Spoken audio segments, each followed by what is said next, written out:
sí, estamos con el doctor Mario Sandoval, el ex experto en medicina de altura y entrenamiento en ambientes extremos. ¿Cómo está, doctor? Buen día, gusto saludarlo. Muy buenos días, bien, gracias.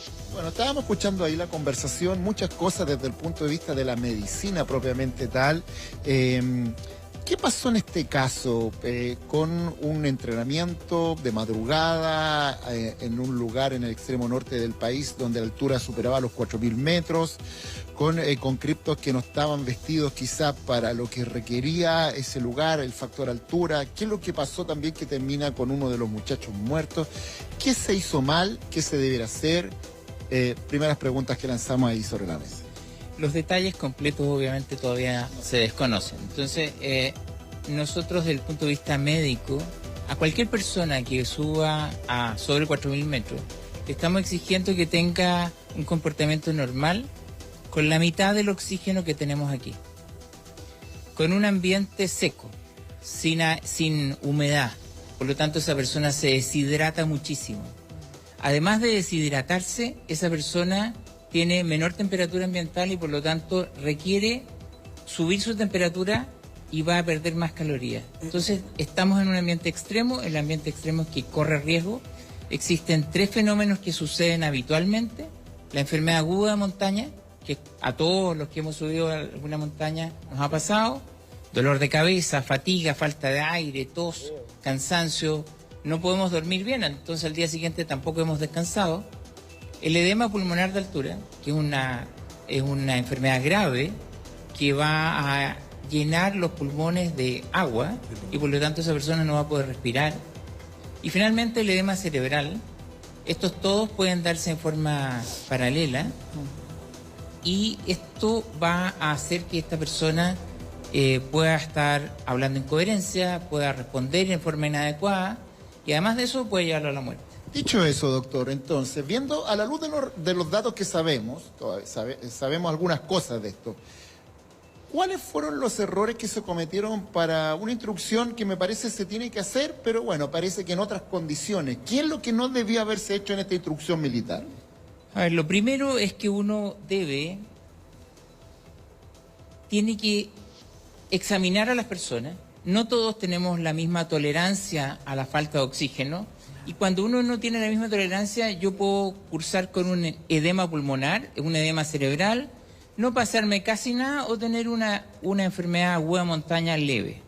Entonces, desde el año 97 en una institución en Chile se hace un examen de altura y desde el año 2014 a todas las personas que suben a la altura se les hace un examen para tratar de encontrar aquellos que no tienen buena tolerancia y por lo tanto evitar que suban o darles una medicación para que suban. Claro, de hecho comentábamos que, por ejemplo, cuando alguien va a yacimientos mineros que están por sobre los 4.000 metros, se exige un examen de tolerancia a la altura. Me ha pasado cuando he ido a reportear. En este caso, ¿debió haber ocurrido algo parecido si se iban a hacer ese tipo de instrucciones con estos conscriptos?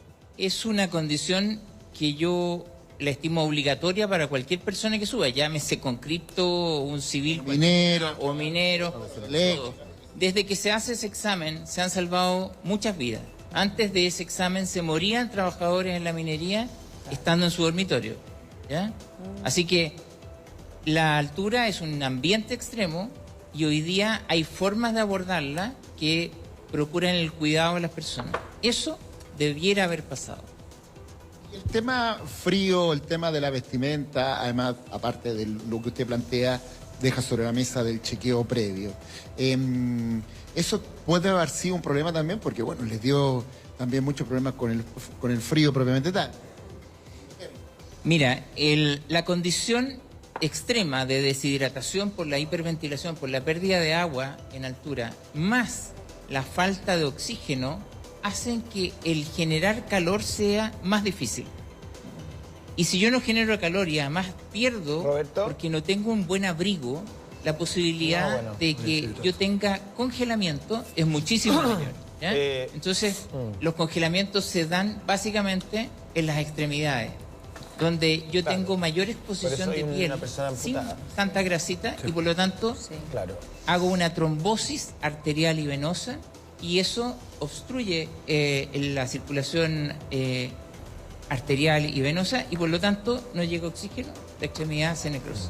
Muchachos, No, que también uno para el doctor asume, Mario Sandoval. Uno asume, señor Sandoval, que el ejército debería conocer esos datos, ¿ah? O los conoce o los debería conocer. O sea, no hay que ser, digamos, médico graduado en Harvard para saber que al cuerpo humano no se le puede llevar a cierta altura sin asistencia, sin exámenes médicos previos, o sea, una serie de cosas que son bien evidentes y que uno asume además que una institución como el ejército debería manejar perfectamente bien. Ahora quiero preguntarle por la autopsia, porque Romy Vargas dice que la autopsia se hizo en 1 hora, por reloj, y decía muerte súbita. Infarto al miocardio, muerte súbita. 2 frases. Como la causa de muerte. Como la causa de muerte. ¿Se puede hacer una autopsia luego de haber sometido al cuerpo a lo que usted acaba de describir en 1 hora? A lo mejor es posible, no sé, lo pregunto. Y segundo, ¿qué quiere decir esas 2 frases? O sea, infarto al miocardio, muerte súbita. En un joven de 19, 18 años, no tengo idea, 20 años. La verdad que a mí, como familiar, si yo fuera familiar, no me dice nada. El diagnóstico, según lo que yo tengo entendido, se solicitó una segunda autopsia, por lo tanto hay una disconformidad con la primera. Sin embargo, la causa de muerte final que uno coloca en casi todas las autopsias es falla cardíaco, paro cardiorrespiratorio. Entonces, la causa inicial no la sabemos. El examen del pulmón requiere un examen más exhaustivo para saber si tenía o no un edema pulmonar, si tenía un edema cerebral. Yo no sé en qué condiciones se hizo la autopsia y si esta llegó a tener esa profundidad o no. Entonces, esperemos la segunda versión la segunda autopsia para tener más antecedentes. Doctor Sandoval, Eso es lo que queda finalmente, sí. Pero pudo haber otros factores que determinan el fallecimiento. Claro, Roberto, que estaba pensando... Claro. Por ejemplo... Sí, perdón, estaba pensando en que probablemente, claro, finalmente Franco se desploma en el suelo, ¿no es cierto? Eso se pone como causa de muerte a lo final, que generalmente es eso, pero ¿qué provocó? ¿Cómo fue, no sé, esta marcha tremenda, este frío intenso al que fue sometido? El doctor decía algo ahí tan simple como tomar algo calentito, ¿no es cierto? A estos conscriptos se les negó la posibilidad, por ejemplo, tomar un café en la mañana, se habla de la ropa. ¿Va alguien, por ejemplo, de enfermería acompañando estas marchas a tanta altura? Mira, desde el año 97 hicimos una asesoría al ejército. ¿Ya? Porque esto sucedía antes, fallaba mucho la gente al subir. No más del 10% del personal del ejército llegaba a la cumbre, por ejemplo, del Parinacota, porque en estas campañas están. Sí. Decía que principalmente los instructores. Exactamente, y la mitad de los instructores, ni siquiera todos los instructores. Entonces, cuando se les hizo educación, se les capacitó de cómo comportarse en la altura, cuál era la ropa que tenían que llevar de abrigo, cuánto tenían que aclimatarse antes de hacer el ascenso, no es menor el esfuerzo físico, colocamos el 100% de la dotación que estaba en esta campaña en la cima del Parinacota. Eso fue el año 96 y ahí se dejaron las instrucciones, el grupo educado para que esto se siguiera repitiendo. Si esto después pasó en Antuco, pasó acá, lo que está sucediendo es que falta capacitación obviamente y no se están haciendo las cosas como ya se había acordado que se debieran hacer. Doctor, bueno, ha llamado la atención además del lamentable fallecimiento de este chico, este joven, este conscripto que ha conmocionado, por supuesto, a todo el país. Luego, bueno, las mismas personas que están investigando estos hechos confirman que otro conscripto pierde una mano. Se han dado poco antecedentes, por ahí ha trascendido que sería gangrena por hipotermia.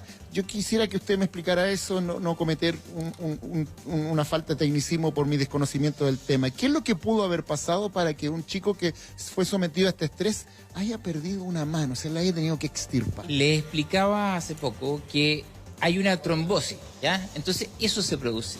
Se produce un congelamiento en la extremidad, el vaso sanguíneo por lo tanto no fluye la sangre y como no fluye la sangre simplemente no hay oxigenación y el tejido se muere.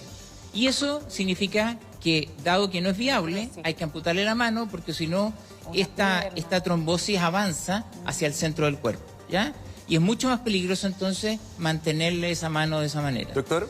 En Chile no es el primer caso, sucede frecuentemente en montañistas que sufren congelamiento Y las unidades a nivel de urgencia están preparadas para tratar ese congelamiento hoy en día. Llegar a la Y no amputación. llegar a la necrosis. Exacto. Y José.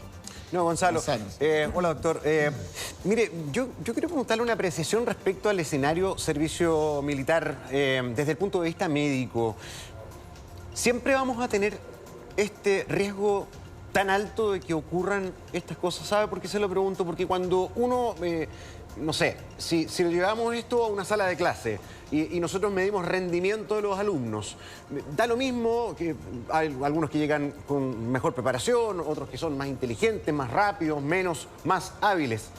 Pero acá estamos hablando de jóvenes que llegan a una instrucción que pasa un par de semanas y los llevan a más de 4.000 metros y resulta que por muy chequeo inicial que se les haga, me da la impresión que es bien difícil garantizar no ocurren estas cosas toda vez que los cuerpos reaccionan distinto, los jóvenes provienen de lugares distintos donde a lo mejor no tienen la misma nutrición, la misma capacidad, la cantidad proteica, la resistencia adecuada, el estilo de vida. O sea, hay un sinnúmero de factores. ¿Se puede garantizar que esto no vuelva a ocurrir realmente? A ver, lo que tú no puedes garantizar 100% en ningún tipo de cosas en riesgos de la vida. Si estás en un ambiente extremo, tú obviamente tienes que minimizar los riesgos. Entonces, tienes que dotarlo de buena alimentación, de buena hidratación, de buena ropa que les permita protegerse del medio ambiente. Hay radiación solar extrema, etcétera. Sí. Pero sobre todo, tienes detengámonos que capacitar sí. a los mandos. Sí, detengámonos un segundo en algo que usted señaló. Dotarlos de ropa técnica. A ver, no le estoy pidiendo que haga un juicio de los hechos, esto está en investigación, pero yendo a lo práctico, ¿es un error por el alto riesgo exigirle a reclutas que se saquen una chaqueta técnica a más de 4.000 metros? Yo no sé si se lo exigen o no. Lo que es un error es exponerse innecesariamente a un riesgo alto. Ya. O sea, pero sacarse una chaqueta de abrigo a esa altura... Es criminal ya, pues. A eso voy, o sea, es exponer en demasía... Lo estoy repitiendo. Claro. Es un error, ¿ya? Es un error porque tú debes Pero protegerte, cuesta no la vida para exponerte. alguien, claro. O sea, tomar una decisión como Por eso esa, insisto en que... el protocolo de base Mire, está lo mal, que hay entonces. que hacer más bien es capacitar a quienes tienen las decisiones sobre los conscriptos. El conscripto tiene una obediencia de hacerle caso a sus superiores. Bueno, si sus superiores no manejan el tema, el error no está en los conscriptos. Ya, pero ahí nos lleva directamente a la pregunta... Bueno, siguiendo la línea de lo que... No, lo que pasa es que uno se pregunta, ¿es Franco Vargas el primero y el último? Claro. ¿Es el régimen, digamos, al cual fue sometido algo aislado? ¿Pasa solamente en Arica? ¿O está pasando en el resto del país? O sea, yo creo que ahí el ejército también debe hacer un ejercicio como de honestidad con la opinión pública, porque uno le queda la duda, a mí me queda la duda. Yo no estoy afirmando que esto se repita en todas las regiones, pero uno estos días, perdón, doctor... No se puede repetir. Roberto, he claro. escuchado historias, mira, el otro día una señora, mira, mi sobrino era conscripto en Biobío y le hacían... Voluntarios, además. Claro, Muchos de y los pasaron por lo chicos mismo, entonces uno empieza a escuchar cosas que yo no sé si son verdad o mentira, pero, o sea, junto con lamentar la muerte de Franco y junto con explicar quiénes estuvieron a cargo del procedimiento, también el ejército debe aclarar que esto es un hecho aislado o no tan aislado. Po. Ahora tenemos una ventaja, perdona, Sí, que se llaman redes sociales. O sea, hoy día es muy difícil para cualquier institución, ya sea un canal de televisión, la Cámara de Diputados, el Ejército, cualquiera, ocultar cosas al interior de su propio... porque hoy día todo sale. Y eso está bien, y eso está bien. O sea, yo no creo que deberíamos aquí... descansar en las redes sociales. No, y tampoco los periodistas, ni menos los políticos. No, pero estamos hablando de un militar muerto y de funcionarios del ejército, ¿no? Porque si Pero no estaban capacitados ¿por qué? o, No, lo que pasa es que o no, no quieren te estoy- seguir esas No, capacitaciones. yo creo que aquí Yo hubo creo que esa es la cretinos, pregunta, ¿no? cretinos que no cumplieron las instrucciones que había que cumplir. ¿Había instrucciones y no las cumplieron? Pero o no evidente, estaban porque, perdón, capacitados? desde Antuco, que fue hace casi Sí, po. 20 años atrás, Gonzalo ahora, y además que en este mismo lugar. El año pasado, el antepasado y el anteantepasado también se hizo servicio militar. No es que vinieron por primera vez luego de 20 años a hacer servicio militar. Lo que pasa es que ¿quién garantiza que esto no esté ocurriendo en otras partes del país y que por alguna alineación de los astros no cae un muerto? Ten la certeza. No tengo, no, o sea, yo ten la certeza no sé, que no estoy a ahí. raíz de estos hechos, evidentemente se bajó una orden y no hay nadie caminando por la nieve en Antuco hoy día. Sí. ¿Me entiendes o no? O sea, es que después de Antuco uno no esperaría un Franco Vargas, por eso así le es, digo. Bueno, así es. Algo falló ahí, porque en Antuco murieron, y se relajaron 44 reclutas murieron en Antuco y parece que no aprendimos la lección. La diferencia entre alta montaña y baja montaña tiene que ver con la indumentaria, con la manera en que se protege a los reclutas frente a la adversidad, frente a la altura, frente a la nieve, frente a la puna. Y acá se actuó como si no hubiera existido de verdad Antuco. Eso es impresionante, la capacidad de volver a cometer los mismos errores por parte, en este caso, del ejército. Ciertamente ahora tiene que haber una reacción y tiene que revisarse completamente las condiciones en que los reclutas están puestos al servicio de esta institución. Porque no debe olvidar el ejército que ellos son obligados a la custodia de los reclutas. Volviendo al tema comunicacional, que yo insisto que es tan importante para la opinión pública como información para la familia Vargas. Lamentamos la muerte de Franco, hemos decidido colaborar con la justicia, hemos decidido aclarar esto a las últimas consecuencias y garantizamos que esto no está ocurriendo en ninguna otra división del país, es un hecho lamentable y aislado. Hoy es de manual, bueno, o sea, cualquier asesor comunicacional puede hacerlo y eso da mucha tranquilidad. Volvamos con Roberto, sí. Sí, Karen, bueno, recordando que estamos con el doctor Mario Sandoval, que es experto en medicina de altura y además experto en entrenamiento justamente de ambientes extremos. Doctor, ¿cuál es la línea entonces de poder hacer un entrenamiento con características adversas, porque efectivamente estamos preparando a soldados, a conscriptos, que van a tener que en algún momento enfrentar, o esperamos que no, pero van a tener que tener un entrenamiento que no puede ser un juego de paintball, tiene que haber. Entonces, ¿cuál es la diferencia con que eso se haga bien, pero que tenga los requerimientos de lo que es la instrucción militar? Tú tienes protocolos de detección temprana sobre las alteraciones que se producen por la falta de oxígeno, por el frío, y entonces estar atentos a la detección temprana de esos signos y síntomas nos va a permitir que una persona que está empezando a sufrir un problema en esas condiciones, ya sea altura, frío, excesivo calor, etcétera, lo podamos sacar de ese ambiente o proteger. Entonces, insisto, si capacitamos a los instructores para que detecten tempranamente algún síntoma o un signo de esta enfermedad, podemos salvar vidas.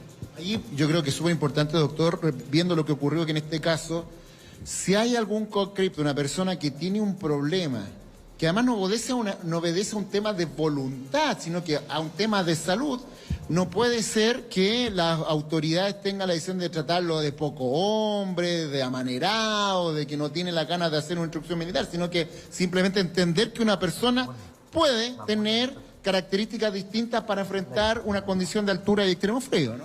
Bueno, eso es obvio. Si alguien no tiene la capacidad, no tiene la tolerancia para un ambiente extremo, no debe ser expuesto. Y si es que fue expuesto, debe ser sacado lo antes posible de ese ambiente, protegido y tratado.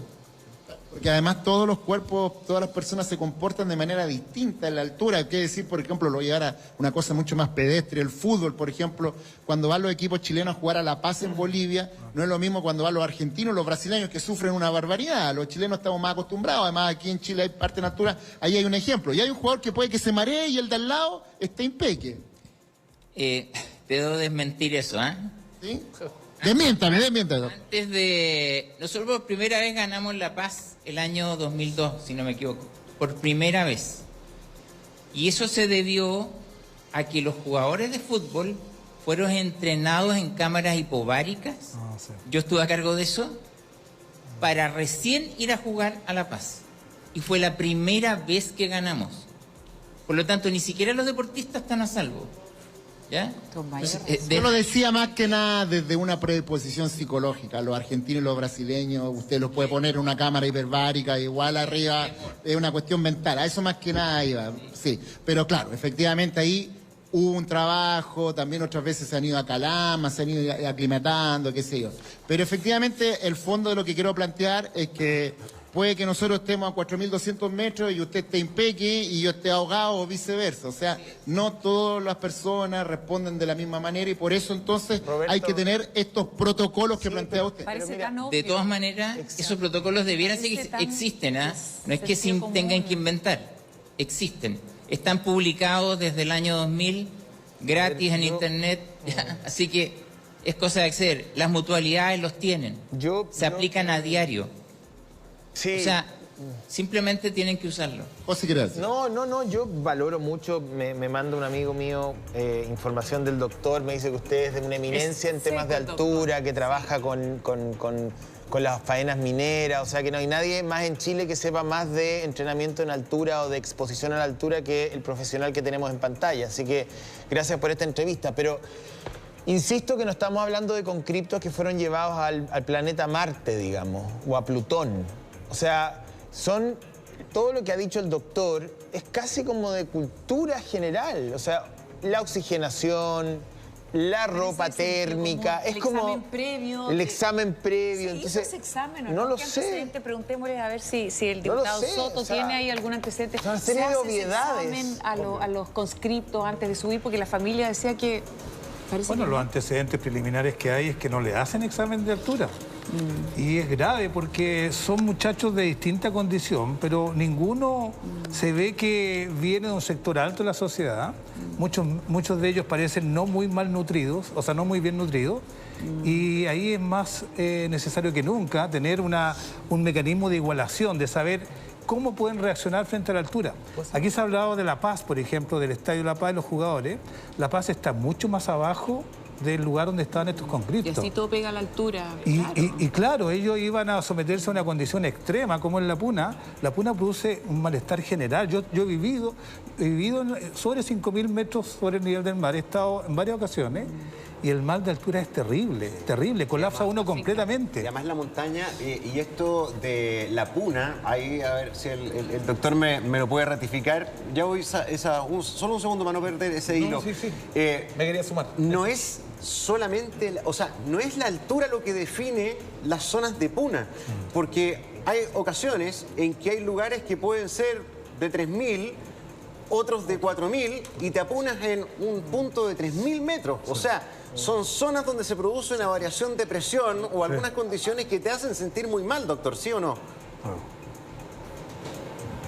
Así es, la humedad relativa del aire importa mucho en ese sentido. Cuando la humedad es muy baja, tú tienes sectores de mayor puna a la misma altitud. Claro.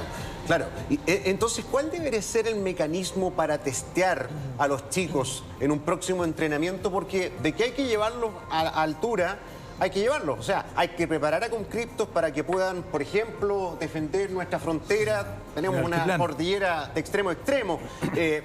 ¿Cuál sería el buen test para asegurarnos que sean capaces de resistir esto? Existe un protocolo de examen que se llama examen de altura geográfica, que es el piso desde el cual debieran partir. Y en terreno, los conscriptos o quienes accedan pueden usar un oxímetro de pulso, que fue bastante popular en la pandemia, que mucha gente lo tiene. Para la saturación del oxígeno. Y eso te da ciertos rangos en los cuales uno tiene un alto riesgo de sufrir un colapso, ¿ya? Entonces, si tu saturación baja a 4.000 metros, es menor de 80%, tú estás, la verdad, en un serio riesgo. Doctor, mire, si estás caminando, tienes que detener, tienes que respirar bien. Es que estamos hablando... Sabas quiere decir algo hace rato. Sí, pero es que tenía, perdone, el doctor me puede corregir, pero me imagino que buenos días, doctor. La saturación, yo estoy hablando desde la ignorancia, la saturación de oxígeno, además de la altura, disminuye si yo estoy afectado por un virus respiratorio, como te parece que tenía influenza. ¿Me equivoco?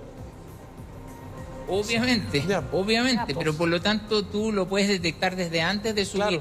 Claro. y no hacer subir a esa persona. O sea, pero ya estando ahí, alguien puede verse afectado porque Deme un segundo. la enfermedad se va produciendo, no es una foto, no es un instantáneo. Pero no se dan cuenta que acá voy a ser crítico con el relato que estamos construyendo a nivel país de este tema. No estamos hablando de un grupo de Boy Scouts que estaban cruzando la calle para ir a ayudar a los viejitos y darles caluga, digamos. O sea, porque todo lo que dice el doctor, cuando uno va a una faena minera, incluso cuando uno va a un evento, una vez fui yo a una planta geotérmica, te hacen un chequeo completo. Te piden Una serie para ir exámenes. una vez y para subir en una camioneta, en fin. Entonces, el doctor hace una descripción que es muy interesante, se lo agradezco, doctor, pero que es como de lo básico, es lo básico que uno debería saber para poder subir. Imagínate para subir y además realizar una exigencia física en altura. Pero mira, Sabas pone el énfasis además en alguien, en este cuadro que se contagia, bueno, es un batallón que comparte varias horas al día, o sea, este antecedente de que tengan hoy en día o hayan experimentado varios este tema respiratorio, pulmonar, ¿pudo haberse detectado antes, doctor? La verdad es que no tengo el detalle, pero uno puede estar incubando un virus y expresar ese virus en altura. O sea, puede que no haya tenido nada, puede que no lo hayan podido detectar, que no se haya sentido mal, y por lo tanto la necesidad de estar observante en el medio donde uno está, detectar tempranamente los problemas, es lo que va a cambiar la conducta. Lo que yo quiero decir con esto... Los virus respiratorios afectan de distinta manera a las personas. Hay gente que le da una influenza y apenas tiene una coriza, un goteo nasal, y hay otra gente que termina hospitalizada y muerta. Entonces, la variación de la respuesta humana es muy amplia. Lo que estoy diciendo con estar esto atento a detectar tempranamente los Todos esos síntomas. es que a partir de las declaraciones del médico y con la información que manejamos o la que no manejamos, esto parece un ejercicio muy amateur. Eso es lo que quiero decir. Esa es la conclusión. O sea, si no se hicieron exámenes médicos previos, si no se les permitió llevar ropa térmica, si iban con unas mochilas de agua, que incluso el propio compañero de Franco dice que a Franco en uno de los desvanecimientos se le rompe la mochila y le queda toda la espalda empapada de agua, ¿no? Entonces, evidentemente, aquí el ejército no ha aclarado ninguna, hasta ahora, ninguna, no sé si lo tiene que hacer en los medios de comunicación o a lo mejor fue Iturriaga el presidente de la República, pero de todas las recomendaciones y todo el análisis que ha hecho el doctor, pareciera que no se hizo nada. Entonces, ¿qué quiero decir con esto? Que el ejercicio parecía de verdad muy amateur. No sé si coincide conmigo, doctor. A ver, lo que por lo menos ha sabido es que faltan muchas cosas. Exacto, para que esto eso es lo que sea quiero decir. una campaña donde se proteja a los individuos. No sé por qué, la verdad es que el ejército tiene equipamiento bueno. Yo he estado con la Escuela de Montaña, tienen equipamiento maravillosamente bueno. He estado con la gente en la Antártida, tienen equipamiento muy bueno. Y por lo tanto, no sé dónde está el error. Cuando uno va a montaña, no lleva una mochila con agua, lleva termo, porque si no el agua se congela. Y por lo tanto, esa puede haber sido una razón de la cual se rompió el camelback que llevaba el conflicto. Claro, explotó. Entonces, falta mucha información para dar con certeza una opinión respecto de qué es lo que está faltando y qué es lo que no. Pero claramente todo esto, como dicen, es el ABC. Pero si ni siquiera cumplimos el ABC, entonces, ¿qué esperamos de tener como respuesta? ¿Hasta dónde llega la condiciones que uno dijera, esto va a suceder si seguimos haciendo las cosas de la manera en que la estamos haciendo? Va a volver a suceder. Escuchando atentamente al doctor y todas las características que ha dado, varias de ellas que parecen tan de toda lógica, ¿se habrá hecho una evaluación correcta bajo el punto de vista del diputado Soto, del presidente de la República? Se lo preguntaba recién a Francisco Undurraga.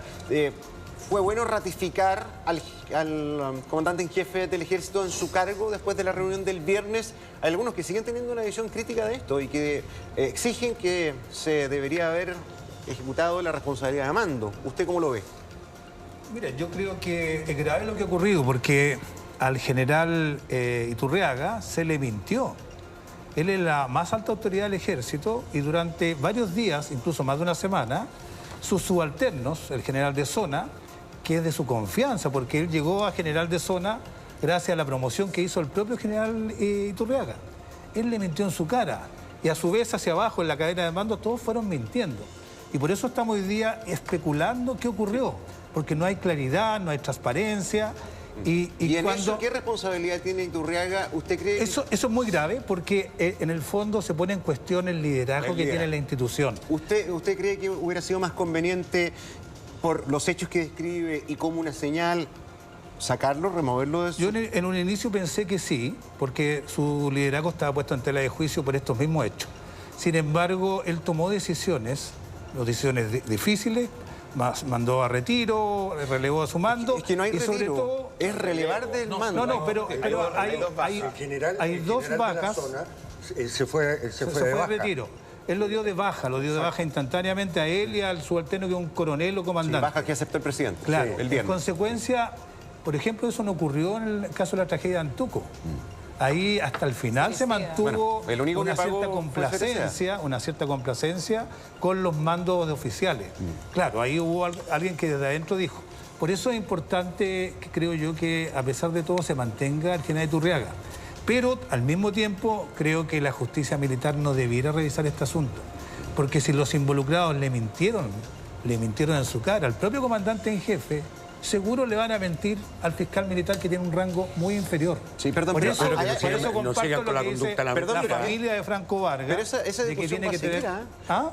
Esa discusión va a seguir toda vez que la justicia militar existe actualmente en nuestro ordenamiento. O sea, esto no es de voluntad en este minuto ni siquiera del presidente de la República. Hoy día en el ordenamiento jurídico existe la posibilidad de una justicia militar. Entonces, pero el punto, Gonzalo, que la justicia habría que hacer una militar, reforma. La justicia militar tiene que estar abocado a delitos estrictamente militares. En guerra. En guerra, sobre todo, pero también en paz, pero estrictamente militares. Estado de sitio también lo contempla la Constitución. Acá estamos hablando de delitos que son comunes. Apremio ilegítimo, hay una querella por apremio ilegítimo, por tratos crueles, inhumanos y degradantes. Y esos delitos que son comunes tienen que verse en la justicia ordinaria civil. El punto es que el presidente y eso es lo que está en discusión. Algo que el presidente no puede hacer. O sea, no, pues eso es evidente. O sea, no, pero es que Romy Vargas, dentro de algunos momentos más, se va a reunir con el jefe de Estado para pedirle... Le va a pedir dos cosas, sí, pero también me dio una entrevista la semana pasada, Romy. Pues estuve con ella 45 minutos en la radio. Entonces me dijo, yo le voy a pedir al presidente dos cosas. Una bitácora, quiero saber qué pasó minuto a minuto hasta que mi hijo falleció y llegó al CEFAM. Reconstruir una bitácora. Quiero los nombres de los responsables según la auditoría del Ejército, de la investigación del Ejército, y quiero que esto pase a la justicia civil. Hasta donde entiendo, y ahí ayúdame tú, el presidente no puede entregarle... Ahí le podría acceder a dos detalles de las tres peticiones. Pero no puede forzar a la Corte Suprema no está dentro de su competencia. No, ningún presidente, porque si no se nos va a las pailas, como dijo el diputado Undurraga, el Estado de Derecho. Ahora, yo entiendo a Romy y entiendo también lo que dice, y comparto lo que dice mi ex compañero de universidad aquí. Se ve más viejo, yo sé, pero bueno. No, el diputado... es un trato cruel, inhumano y degradante. No, pero fuera de broma, Se me va a contar que te echaste ramos, ya. No, por favor, si es que no me concentro. El tema es que ese es un delito común. Ahora, poniéndolo en contexto, ya hablamos un rato, la ministra en visita, que es civil, que elimina por ahora al fiscal sumariante, ¿no es cierto? La ministra en visita, ella dice que es competente. Y ahí va a tener que resolver la Corte Suprema si es que el juzgado de garantía, porque a mí me preocupó lo que dijo el fiscal nacional el otro día. Yo creo que ahí tuvo un se pasó varios pueblos. Sí, tuvo un resbalón. Dijo que le daba un poco lo mismo, que tiene suficiente trabajo la Fiscalía, así que si seguía la justicia militar no iba a afectar a la Fiscalía. Yo creo que ahí se resbaló, un resbalón más o menos grave, porque no le corresponde al fiscal nacional decir eso, primero, y segundo porque todavía no se resuelve y podría entenderse que está la Fiscalía entera... Está delegándole. Sacándose un poco... Está condicionando la opinión de la Fiscalía.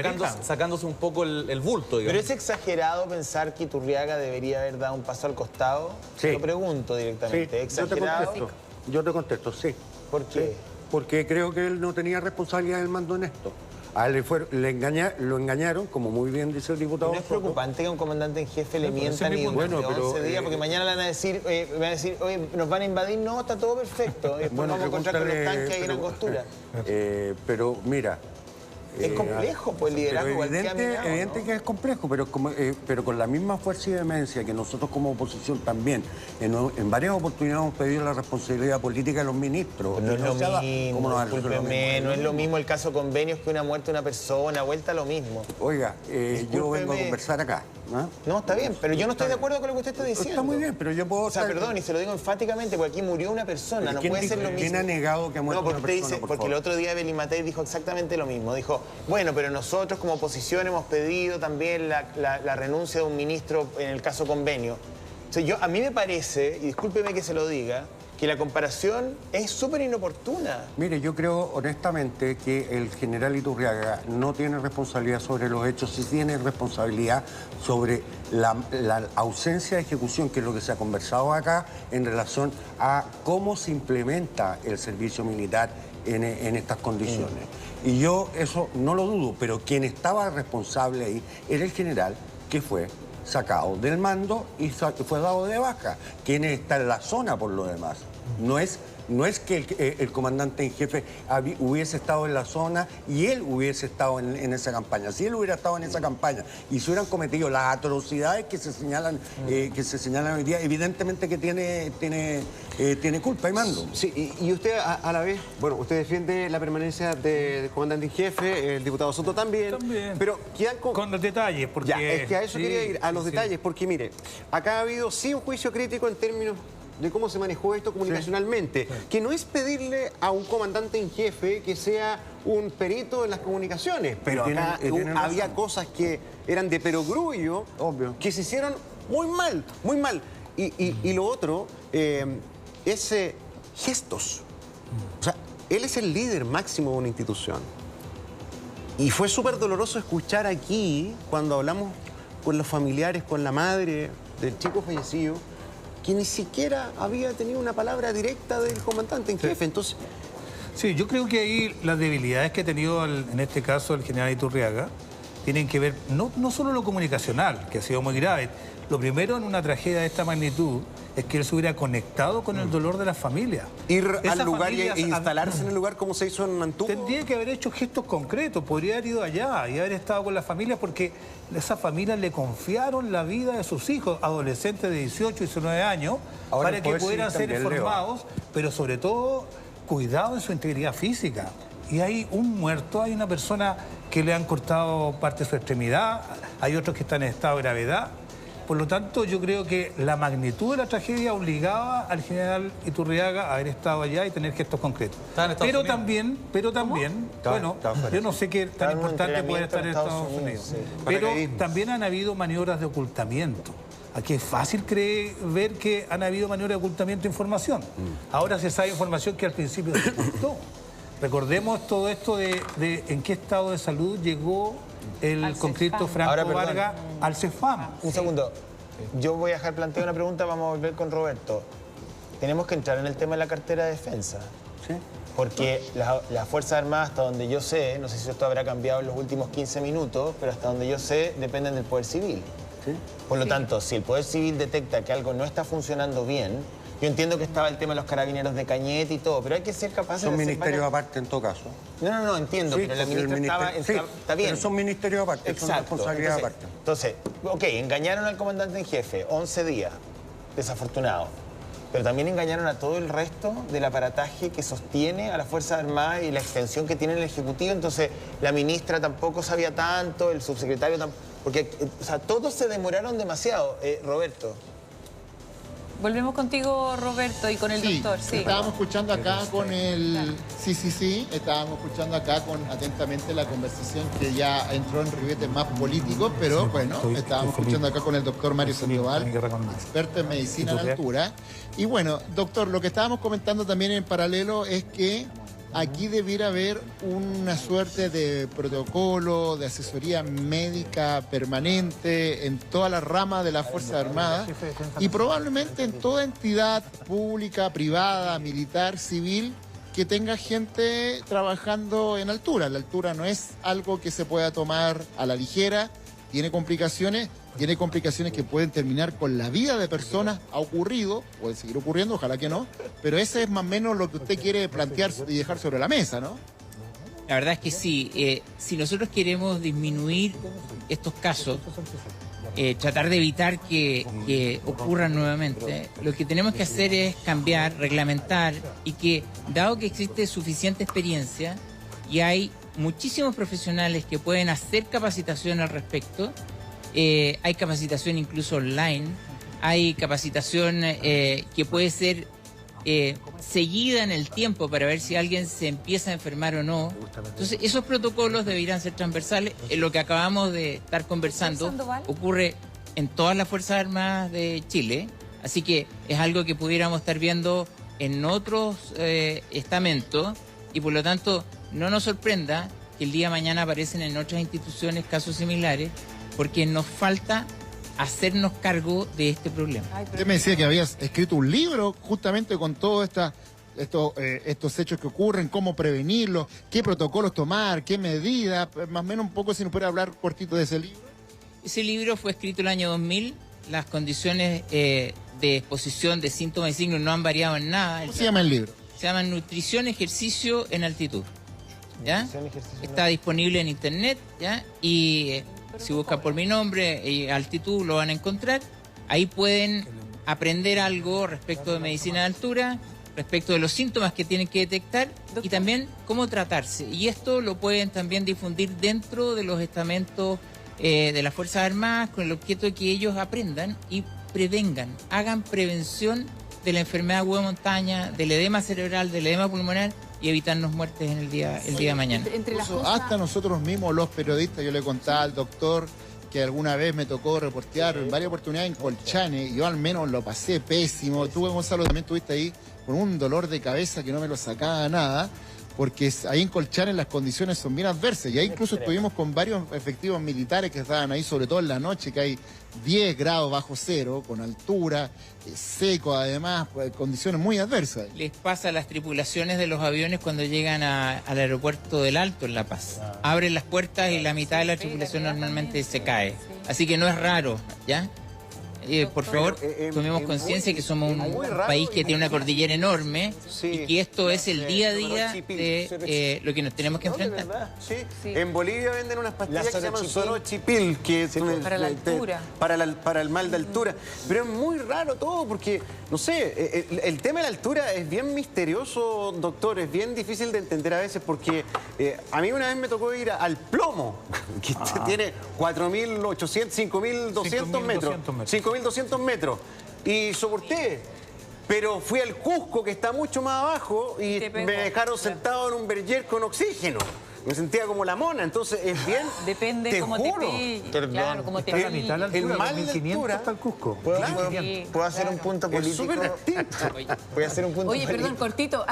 El doctor justo no tiene estaba... nada de misterioso, por si acaso, ¿eh? No, es difícil de entender. Quiero hacer un punto político. Sí, dale. Perdón, quiero volver a la cartera de defensa. Sí, doctor, quiere decir algo. Que quiero entrar en el tema de la autoridad civil. Oye, antes de entrar a eso de la sí, autoridad civil... Solo el doctor quería explicar por qué le pasó eso a Gonzalo. Sí. No. Lo que pasa es que no es ningún misterio. Esto se sabe, depende de la actividad física, la preaclimatación, la condición física que uno tenga, si hubo o no un entrenamiento previo para esa condición. Entonces, yo puedo estar tremendamente entrenado, ¿ya? Y me ha sucedido con gente que dice, yo he subido 10 veces el plomo y fui el fin de semana y me apuné. ¿Y qué pasó los días anteriores? Claro. No, es que fui a donar sangre. Claro. Bueno, entonces hay muchas circunstancias que pueden explicar por qué una persona se comporta distinto en el Cusco pasan cosas versus que no ocurren otros sitios. Pero la verdad, misterios no hay. Sí, doctor, muy cortito, antes de ir al punto político, José quiere hacer, por supuesto, con la ministra Maya Fernández, que es un tema importantísimo, pero lo que quiere la madre es un poco reconstruir lo que pasó en esta fatídica caminata. Según su experiencia, doctor, ¿esto cómo parte? Porque, claro, sabemos que hay decisiones que se toman en torno a la ropa táctica, una serie de cosas que ocurren en esta marcha, pero ¿cómo son los primeros síntomas para detectar que una persona eventualmente puede caer desplomada? Porque mira, ahora hace frío, pero nos cuesta imaginar una temperatura como la que relatan estos muchachos a través de su testimonio, ¿no? Ahora, Bajo cero. Franco cayó 4 veces. Por eso, por eso. Y en la ¿Qué nos cuarta puede dicen contar? que murió. Claro. Mira, los primeros síntomas de una enfermedad aguda de montaña es que te sientes que te falta el aire, que no es suficiente lo que respiras. Aparece tos, dolor de cabeza. Te puedes sentir tan mal que aparecen náuseas, sensación de vómito. Empiezas con debilidad muscular. Pesadez general. Cianosis, o sea, se te ponen azules la punta de las orejas, la punta de los dedos. Ya con eso esa persona debiera haber sido retirada, haberse colocado oxígeno, etc. Entonces, esos son los primeros síntomas. Si uno además trata de dormir en la altura, es casi imposible dormir si uno está con enfermedad de montaña. Entonces te das vuelta toda la noche, no Esos puedes dormir, muchachos no deben sientes que haber te ahogas, dormido, te tienes que sentar. ¿Te das cuenta? Entonces, La noche anterior. entonces, si Sí. todas esas condiciones tú las juntas, le sumas además frío, le sumas ejercicio físico, bueno, el cóctel Esfuerzo. realmente es un muy mal Fatal. cóctel para poder cuidar la vida de las personas. Sí, ya. Quería ir al tema de la responsabilidad política, básicamente. Esto se da en un contexto en que el gobierno tenía la agenda puesta en Cañete, porque el muchacho fallece, entiendo, el mismo día del atentado contra los carabineros, ¿no? 7 de abril. Entonces, claro, eso genera probablemente una desviación de la agenda, pero de todas maneras, no sé, es lo que yo percibo. A lo mejor quiero ahí ponerlo sobre la mesa, cada uno dará su opinión, pero siento que la cartera de defensa ha estado también bastante débil, frágil. O sea, no quiero pensar en un ejército en la última parte del gobierno militar donde en la dictadura, claro, el ejército era casi autárquico, digamos, o la primera mitad de los 90. Hoy día uno asume que hay unas fuerzas armadas que están subordinadas al poder civil, sobre todo en un gobierno que tiene un compromiso tan estrecho con los derechos humanos como el gobierno del presidente Boric. Quiero creer, ¿no? Aquí, si el muchacho muere con apremios ilegítimos o con una suerte de negación de ayuda o lo que sea, bueno, estamos frente a agentes del Estado que propinan la muerte de alguien o que al menos la gatillan. Entonces, no sé qué opinan ustedes del nivel, digamos, de responsabilidad o el manejo, la administración que ha hecho este conflicto la ministra Fernández y su subsecretario, que fue Arica, pero ni siquiera fue al regimiento, entiendo.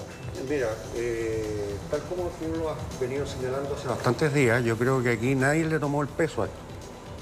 Lamentablemente estamos hablando de una vida, como dices tú. Y yo creo que la primera disculpa hay que dársela, digamos, a la familia Vargas. Porque aquí, de verdad, se supo el mismo día, no se hizo nada, tampoco se generó una acción por parte del ministerio, el subsecretario tampoco actuó de la mejor forma en un inicio. Yo acompañé a Iquique por el mes del mar y estaba con el subsecretario y se fue a Arica el día. ¿Usted estaba con Montero allá? Estaba con Montero y estaba con Galo Eldestein. Eldestein. Pero no fueron al regimiento. No, yo estaba en Iquique. Y de Iquique salió Eldestein, salió a Arica. Y ahí yo no puedo... No, claro, ahora entiendo, sí. Pero creo que efectivamente aquí, si no hubiera sido por la madre, no habríamos sabido lo hecho. ¿no? Entonces, No habríamos sabido lo hecho. O sea, aquí nadie se habría escandalizado, aquí nadie se habría angustiado, le habrían dado un debido funeral y punto. Y yo creo que eso es una vergüenza. Sí. O sea, así como estamos preocupados de si actuó bien o actuó mal el comandante en jefe, si tiene responsabilidad o no tiene responsabilidad, hay que hacer claro en esto, digamos. El Poder Civil, a través del Ministerio de Defensa, tampoco actuó. o sea, 11 días. Tampoco actuó. Porque- Y tenemos que ser claros en eso. O sea, pasaron 12 días. 12 días. Ni siquiera se confrontaron las versiones. Claro, Hay porque que casi- ¿cuándo fue Iturriaga a encontrarse con la ministra? ¿El jueves? Jueves pasado. ¿Lo hizo mal la jueves. ministra Fernández? ¿Perdón? ¿Lo hizo mal la ministra Fernández? Yo creo que hizo lo que debía hacer. Mire, el día miércoles siguiente al fin de semana donde fueron asesinados los carabineros en el sur, ella le ordenó al subsecretario de Fuerzas Armadas, Galo Eldestein, que viajara a la zona y, en primer lugar, que se conectara con las familias de los conscriptos. Sí. Y básicamente su trabajo estuvo centrado en lo que no se estaba haciendo Pero, por perdón, parte del ejército. Me parece con bien las que los familias, ministerios y la política haga puntos de prensa. A veces se nos citan puntos de prensa absolutamente innecesarios por temas irrelevantes. ¿No le parece a usted que hubiera correspondido que habiendo sabido el Ministerio de Defensa de que se murió un conscripto, haber convocado de inmediato un punto para contar una situación grave. Pasó esto de cara al país, vamos a tomar las medidas, he instruido tal y tal. Eso no pasó. Además, y resulta que si no sale la mamá, no nos hubiéramos enterado. Además, probablemente se encontraron con el relato de la madre. Sí. Porque, a ver, no solamente que la cartera de defensa, ok, se puso en contacto con la familia para que la familia, digamos, le La comunicara ministra que... Fernández habló con ella en presencia mía. Pero O sea, ¿Qué día? por teléfono, ¿Qué el día? día miércoles. Romy Día miércoles, Vargas tiene una descripción realmente apocalíptica de los días que vivió entre la supuesto. notificación de la... ¿Se tuvo que ir a Perú, Se tuvo que, entiendo, se- no? se tuvo que escapar a Tacna, según ella, y lo dice en Radio Infinita. Por el ella- acoso. Porque la estaban acosando, no le entregaban información en el médico legal, o sea... El relato con el cual se debe haber encontrado la cartera de defensa no es solamente una madre que sufre el dolor de la pérdida de un hijo, sino que además a una persona que según ella le mienten, la hostigan, la persiguen. Entonces, desde ese Y lugar... va más allá del llamado, es el acompañamiento a lo mejor para enfrentar una situación Claro, como esta. ella dice que o se sea, sintió sola. Sí.